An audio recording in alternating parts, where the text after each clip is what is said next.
स्वामी विवेकानंद जी ने कहा है कि संगति आपको ऊंचा भी उठा सकती है और यह आपको ऊंचाई से गिरा भी सकती है। इसलिए अपनी संगति का ध्यान रखें। तुम्हें कोई पढ़ा नहीं सकता, कोई आध्यात्मिक नहीं बना सकता। तुमको सब कुछ अंदर से सीखना है। आत्मा से अच्छा कोई शिक्षक नहीं। स्वामी विवेकानंद जी ये भी कहते हैं कि बाहरी स्वभाव केवल अंदरूनी स्वभाव का एक बड़ा रूप है। शक्ति जीवन है, निर्बलता मृत्यु है। विस्तार जीवन है, संकुचन मृत्यु है।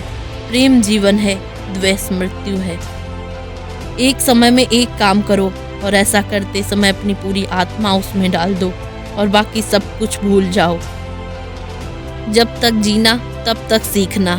अनुभव ही जगत में सर्वश्रेष्ठ शिक्षक है। जब तक आप खुद पर विश्वास नहीं करते तब तक आप भगवान पर भी विश्वास नहीं कर सकते। हम वो हैं जो हमें हमारी सोच ने बनाया है। इसलिए इस बात का ध्यान रखिए कि आप क्या सोचते हैं। जैसा तुम सोचोगे वैसे ही तुम बन जाओगे। खुद को निर्बल मानोगे तो निर्बल और सबल मानोगे तो सबल ही बन जाओगे। जो कुछ भी तुमको कमजोर बनाता है, शारीरिक, बौद्धिक या मानसिक, उसे जहर की तरह त्याग दो।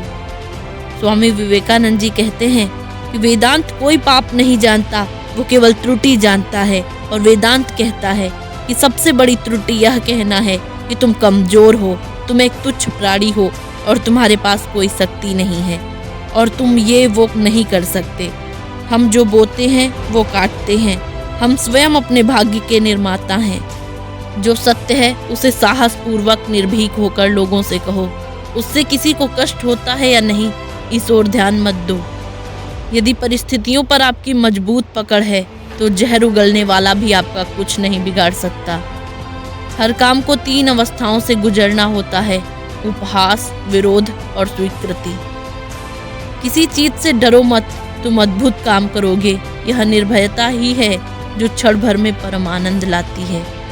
उठो और इस भ्रम को मिटा दो कि तुम निर्बल हो।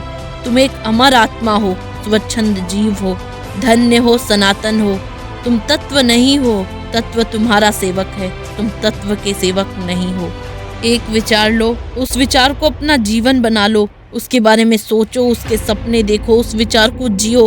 अपने मस्तिष्क, मांसपेशियों, नसों, शरीर के हर हिस्से को उस विचार में डूब जाने दो और बाकी सभी विचारों को किनारे रख दो।